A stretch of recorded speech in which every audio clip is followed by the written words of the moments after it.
மனப்பக்குவம் அப்படின்றது என்னன்றது பார்ப்போம். எது நமக்கு சொந்தம்? அதுல இருந்து ஆரம்பிக்கிறது மனப்பக்குவம். இது என்னுடைய வீடு, இது என்னுடைய பணம், இது என்னுடைய கணவன், இது என்னுடைய மனைவி, இது என்னுடைய குழந்தைகள், இது என்னுடைய கார், நிறைய விஷயங்கள். எல்லாமே நமக்கு சொந்தம் அப்படின்னு நினைச்சுட்டு இருக்கோம்.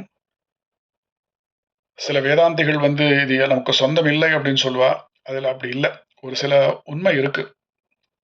இதெல்லாம் நமக்கு சொந்தம் அப்படின்றதுல சில விஷயங்கள் உண்மை இருக்கு. இது என்னுடைய வீடு அப்படின்னு சொல்லும்போது, அந்த வீட வந்து நான் விக்கிறதுக்கோ, இல்ல வாடகைக்கு குடுக்கறதுக்கோ எனக்கு மொத்த உரிமையும் இருக்கு. இல்லன்னு சொல்ல முடியாது. உலக விவகாரத்துல வந்து இந்த வீடு என்னுடையது அப்படின்னா, அதுல ஒரு உரிமை இருக்கு. அத மாதிரி தான் மத்த எல்லா ஜட பொருள்கள் மேலயும். மொத்தமா இல்லன்னு சொல்ல முடியாது. ஆனா, இது என்னுடைய மனைவி அப்படின்னு ஒருத்தர் சொல்றதுக்கும், இது என்னுடைய கணவர் அப்படின்னு சொல்றதுக்கும், இதுல வந்து விஷயம் வேறுபடுகிறது. எப்படின்னா, மனைவியோ, கணவனோ ஒரு ஜடப்பொருள் இல்ல. ஒரு மதம் வந்து மனைவிய வந்து ஜடப்பொருளா நெனச்சுட்டு இருக்கு. அதனால தள்ளி வைக்கிறாங்க. அது வேற விஷயம். அது ரொம்ப சுலபமா இருக்கு அவாளுக்கு. ஆனா, நம்மளுடைய சனாதன தர்மத்துல வந்து கணவன், மனைவி அப்படின்னா, அக்னி சாட்சியா நீ என்னுடைய பதி, பத்னி அப்படின்னு சொல்லிட்டு கணவன், மனைவியா இருக்கிறது. அதே மாரி தான் என்னுடைய குழந்தை அப்படின்னும். குழந்தைன்னு சொல்லும்போது, பெற்றோர்களுக்கு வந்து ஒரு உரிமை இருக்கு. அவள வளர்த்து, படிக்க வச்சு, ஒரு நல்ல குடிமகனா ஆக்குற ஒரு பொறுப்பும் இருக்கு. இப்போ திரும்பி வருவோம். நம்ம என்ன இது எது எனக்கு சொந்தம் அப்படின்றத பார்க்கிறோம் நம்ம. இந்த வீடு, நிலம் அப்படின்ற ஒரு ஜடப்பொருள்கள் வந்து அதுவே ஆக்சுவலா சொல்லப்போனா முற்றிலும் நமக்கு சொந்தம் இல்லை. அப்படி இருக்கும்போது மனுஷர்கள் எப்படி நமக்கு சொந்தமாக முடியும்? தனி மனுஷனே எடுத்துப்போம். இது என்னுடைய சரீரம், இது என்னுடைய தேகம் அப்படின்னு நினைக்கிறான் அப்படின்னும்போது, இது என்னுடைய உடைமை அப்படின்னு, இது எனக்கே சொந்தம் அப்படின்னு சொல்றதுக்கு யாருக்கும் உரிமை இல்ல. இது என்னுடைய தேகம் அப்படின்னு சொன்னா ஓரளவு உரிமை இருக்கே தவிர, மொத்த உரிமை எனக்கு இல்லன்னு சொல்றதுக்கு ஒரு சமஸ்கிருத நாடகத்த வந்து நம்ம முன்னோடியா பார்ப்போம். ஒரு சமஸ்கிருத நாடகம். அதுல வந்து ஒருத்தர் வந்து சொல்றாரு, "இது வந்து என்னுடைய சரீரம். இது எனக்கு சொந்தம்" அப்படின்றார். கேஸ் கோர்ட்டுக்கு வருது. ஜட்ஜ் பார்க்கிறார். அவர் சொல்றார், "நான் தானே இந்த சரீரத்த பார்த்துன்னு இருக்கேன்.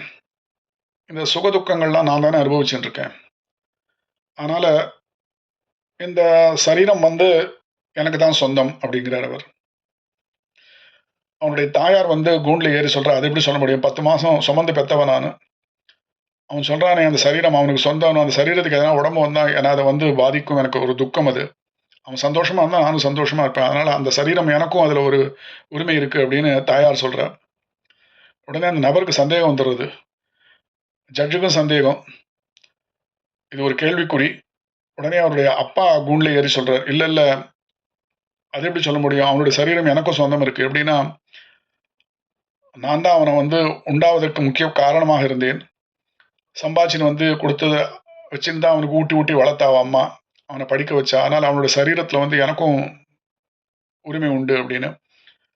மனைவி சொல்றா, "அதெல்லாம் கல்யாணம் ஆற வரைக்கும் தான். அதுக்கப்புறம் எனக்கு பாதி. சிவன் எப்படி தன்னுடைய உடம்ப வந்து பார்வதிக்கு பாதி குடுத்தாரோ, அந்த மாரி பெட்டர் ஹால்ஃப் நானு. அவருடைய சுகதுக்கங்கள் எனக்கும் பங்கு உண்டு. அதனால நான் இல்லாம அவர் எப்படி பூர்த்தி ஆவார்? அதனால அவருடைய சரீரத்தில எனக்கும் பங்கு உண்டு" அப்படிங்கிறா அவ. "எனக்கு உரிமை உண்டு" அப்படின்னு.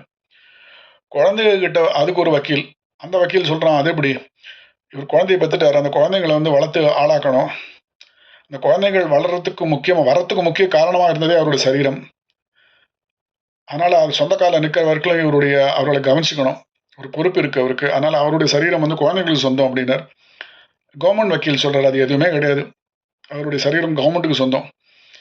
நாளைக்கு அவர மிலிட்டரில வந்து சேரு அப்படின்னா சேர்ந்தாகணும். அவர் தற்கொலை பண்ணா கூட இந்த அரசாங்கத்தினுடைய விதிப்படி அதனுடைய லா பிரகாரம் தப்பு. அவர் பண்ணிக்க முடியாது. தற்கொலை கூட பண்ணிக்க முடியாது. அதனால அவருடைய சரீரம் வந்து கவர்ன்மென்ட்க்கு தான் சொந்தம்." நீதிபதி பார்க்கிறார். அடுத்தது இன்னும் என்னெல்லாம் சொல்லப் போறதோ, ஜடப்பொருள்கள் கூட இவருடைய தேகத்துக்கு வந்து உரிமை கொண்டாட போறதுன்னு அவருக்கு ஒரு சந்தேகம் வருது. ஏன் நெருப்பு சொல்லலாம் இல்ல? அவர் இறந்த அப்புறம் நான் தான் அவர சாம்பலாக்குறேன். அந்த சரீரம் எனக்கும் சொந்தம். மண்ணு சொல்லலாம் இல்ல? அவர புதைச்ச அப்புறம் அவர உரமாக்குறது நான். அதனால அவர் எனக்கு சொந்தம்னு சொல்லலாம். கத்திரிக்காய், வெண்டைக்காய், புடலங்காய் கூட சொல்லலாம். ஏன்னா அதெல்லாம் உரத்த போட்டு அந்த உரம் வந்து அதுதான் உரமாறுது. அவரை போட்டால் அந்த உரமாகும், அந்த உரத்தினால காய்கறிகள் வரும். ஆனால் அதுங்க கூட சொல்லலாம், வயத்தில் இருக்க எத்தனையோ ஜீவராசிகள் இருக்குது, எத்தனையோ மைக்ரோ ஆர்கானிசம்ஸ் இருக்குது, பாக்டீரியா இருக்குது, அதெல்லாம் கூட சொல்லலாம் இந்த சரீரம் எனக்கு சொந்தம் அப்படின்னு. நீதிபதிக்கு என்ன பண்ணுறதுன்னு தெரியல, இதெல்லாம் ஒன்றும் சரிப்பட்டு வராது போல இருக்குது அப்படின்றார். எல்லாரும் சொல்கிறதும் சரியாக இருக்குது, ஆனால் ஒருத்தருக்கு இந்த சரீரத்தை கொடுத்தா மற்றவர்களுக்கு ரொம்ப அநியாயம் பண்ண மாதிரி ஆகிடும். அதனால் ஒன்று பண்ணலாம், ஒரு ட்ரஸ்ட் ஒன்று ஓப்பன் பண்ணிவிட்டு அந்த ட்ரஸ்ட்டில் வந்து இவரை போட்டுட்டு இவரை மெயின்டைன் பண்ணி சொல்லலாம் மற்றவாழ்லாம் அப்படின்னு சொல்லிட்டு ஒரு ட்ரஸ்ட் ஓப்பன் பண்ணி அவரை வந்து இந்த சரீரம் வந்து அந்த ட்ரஸ்ட்டுக்கு சொந்தம், ட்ரஸ்ட்டை யார் மெயின்டைன் பண்ணுறதுன்னு கொஸ்டின் வருது. நீங்கள் பராமரிக்கிறீங்களா அப்படின்னு கேட்குறாரு. அம்மா அப்பா எல்லாரும் ஒதுங்கிடுறா. என்னுடைய தேகத்தையே நான் பராமரிக்க முடியல, அதுவே நான் சொன்னபடி கேட்க மாட்டேங்கிறது, காலையில் ஒரு பக்கம் போனால் ஒரு பக்கம் போகிறது, ஒரு நாளும் காத்தால எழுந்துக்கும் போது எனக்கே ஒரு நோய், என்னுடைய உடம்பையே நம்ம பராமரிக்க முடியல, அவரது எப்படி மெயின்டைன் பண்ண முடியும் நான் அப்படின்னு கேட்குறேன். பசி, துக்கம், தாகம் அவரே சொல்றாரு, நீங்க சொன்னாதான் மற்றவளுக்கு தெரிய போகிறது. என்னதான் உனக்கு பசினா நீ சொன்னாதான் தெரியும், உனக்கு உடம்பு சரியில்லைன்னு டாக்டர்கிட்ட போனோன்னா, உனக்கு நோயினா நீ சொன்னாதான் மற்றவளுக்கு தெரியும், என்னதான் அம்மாவா இருக்கட்டும் அப்பாவா இருக்கட்டும். அதனால உனக்கு பசி தாகம் போது நீ எப்படி சாப்பிடணும், எப்போ சாப்பிடணும், என்னத்தை சாப்பிடணும், எப்போ டாக்டர்கிட்ட போகணும், என்ன மருந்து சாப்பிடணும், எப்போ உனக்கு நோய் வருது, அதை நீ தான் சொல்லணும். அதனால் நீ தான் உனக்கு சொந்தம், மற்றவ யாரும் பொறுப்பாக மாட்டா அப்படின்னு. அப்போ அந்த மனுஷனுக்கு ஞானோதயம் வந்துடுறது இந்த ட்ராமாவில். என்னுடைய உடம்பே நமக்கு சொந்தம் இல்லை அப்படின்னா மற்றதெல்லாம் எப்படி சொந்தமாகும் அப்படின்னு. சரி, நமக்கு சொந்தமாகாது அப்படி யாரோ கொடுத்துருக்கா இல்லையா, எல்லாமே நமக்கு கொடுக்கப்பட்டது தான். அந்த பக்குவம் வந்துருச்சுன்னா நம்ம உடம்பையே நம்ம வேறு விதமாக பார்க்கறதுக்கு ஆரம்பிச்சிருக்கோம். நம்ம இந்த சரீரமே நான் அப்படின்னு பார்க்கறதும், இது என்னுடையது, நான் இந்த தேகத்துக்கு உரிமையாளவன் அப்படின்றதும், அந்த அகங்காரம் மமக்காரம்லாம் போயிடும். எல்லாமே கொடுக்கப்பட்டது. இந்த தேகமே கொடுக்கப்பட்டது, மனைவி கொடுக்கப்பட்டவள், கணவர் கொடுக்கப்பட்டவர், குழந்தைகள் கொடுக்கப்பட்டது, வீடு வாசல் நிலம் கார் எல்லாமே கொடுக்கப்பட்டது. இதில் நான் வந்து என்னுடைய இதுன்னு சொல்றதுக்கு என்ன இருக்கு அப்படின்னா, இந்த பக்குவம் வந்துருச்சுன்னா எல்லாமே எனக்கு கொடுக்கப்பட்டவை தான்.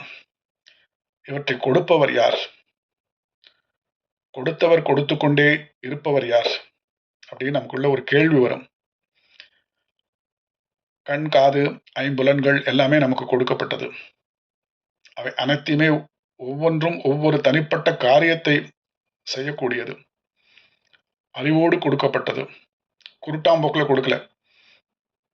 பகவான் கண் இல்லையான்னு கேட்கிறேன். கண்ணே இல்லாம இருந்தா நான் கண்ணே இல்லாம பிறப்பேன், நான் பண்ற கர்ம வினைகள். சரி, கொடுப்பவர் இன்றி கொடுப்பவை இல்லை. அப்படி பார்க்கும்போது யாரோ கொடுப்பவர் இருக்கார் அப்படின்னு நமக்கு தெரியுது.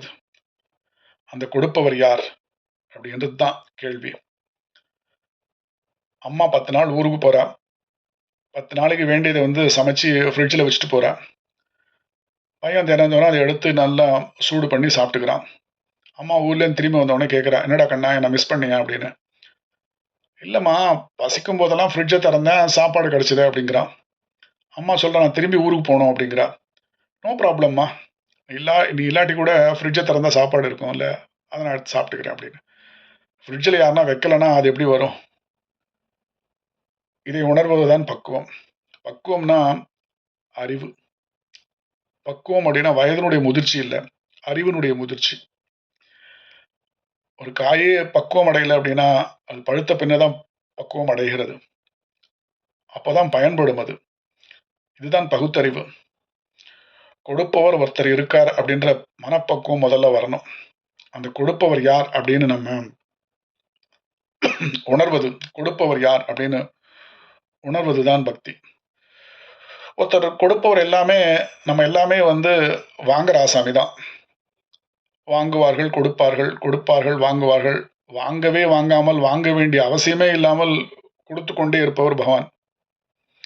எப்பொழுதும் கொடுக்க முடிவரான ஆசாமி யாரான இருக்காங்க நம்ம சுத்தி, கொடுத்துட்டே இருக்கணும். ஆனால் நம்ம பதில் எதுவுமே கொடுக்க வேணாம், பகவான் தான். அந்த பக்குவத்தை அடைவதுதான் பக்தி. அந்த பக்குவத்தை அடைந்த பிறகு அதுக்கு நன்றி கடனாக செய்வது தான் பக்தி. அந்த பக்தியை தான் நாம் பார்க்க போகிறோம்.